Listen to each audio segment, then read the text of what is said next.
Oles nye autobil kører i timen 8 mil. Tøp, tøp, tøp, tøp, tøp, tøp, tøp, tøp, tøp, tøp.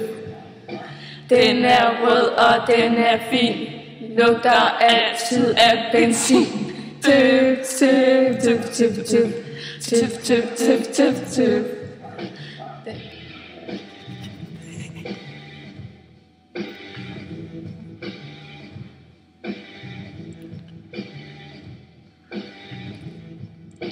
Den kan skyde en mægtig fart, når den får en rigtig start.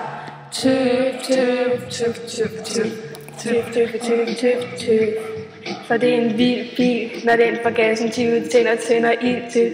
Motoren sidder med en lyd, der lyder for rå. Og selv i tonen, du kan høre, der er kog på no. Ole har en soleklar turbomani. Han har en sandkasse plus og en Corvette Coupe. Han brummer lidt og starter med pedalen i bund. Driver roligt rettet rundt og laver den queen af munden. Op på sofabordet, Ole er ved roret.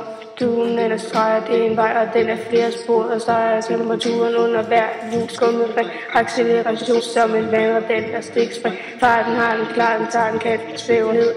Ole siger det nøje, hvor bil den er fed. En missil, med stil, stabil og vild. Oles nye autobil.